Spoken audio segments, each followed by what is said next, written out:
Ho 34 anni. Questa è la seconda volta che vengo a Stranamore Siciliano. Cerco un'anima gemella. La voglio sincera, consapevole, con la testa sopra le spalle.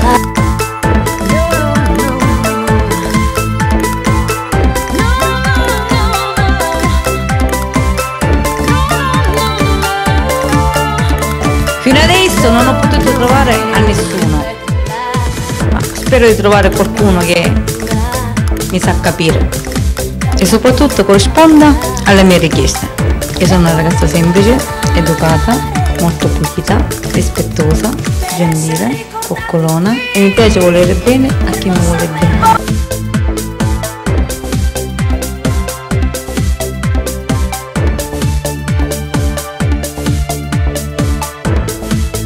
Io non ho un carattere complicato, non vado cercando le stelle, vado solo cercando un uomo che mi capisce, mi vuole bene e mi accetta per quello che sono. Sono molto sensibile, molto coccolona, mi piacciono i baci, le carezze, mi piace essere coccolata molto e mi piace anche coccolare il mio lui.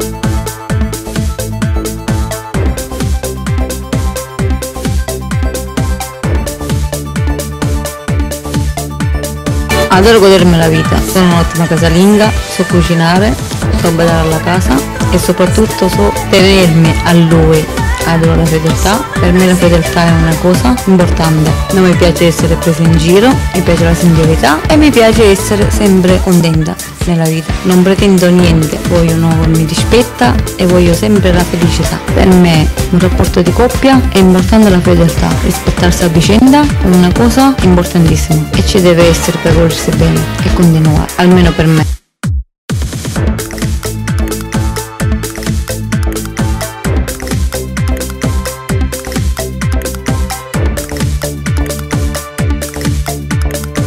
Sono alto 1,60, peso 50 kg, i miei hobby preferiti sono andare al mare d'estate, fare delle lunghe passeggiate, occhiare di luna, sotto le stelle e sono molto romantica.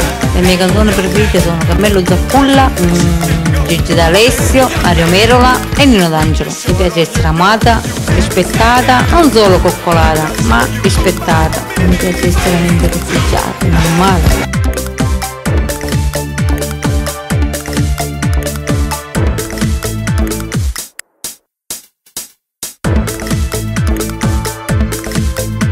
Io ho 34 anni e cerco un uomo che sia uomo, che parte da 35 e arriva al massimo 56 anni. Mi interessa che sia serio, la testa a posto, che sia sincero. Non ho preferenza né per i bruni e neanche per i biondi.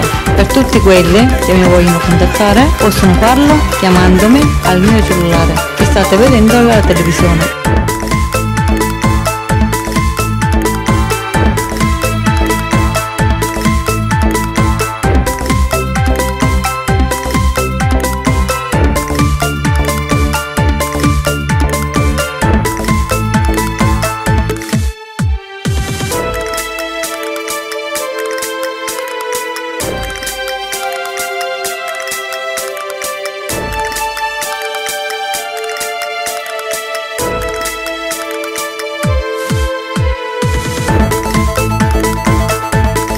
Per tutti voi che mi volete contattare, chiamatemi al mio numero cellulare che vedete sopra l'impressione e vi raccomando, chiamatemi e non ve ne pentirete. Potete mandare anche un SMS, ma chiamate me, così io sento la vostra voce e voi sentite la mia, perché chiamate. Ciao! Chiamatemi, sto aspettando le vostre chiamate, con un bacio e abbraccio da Laura.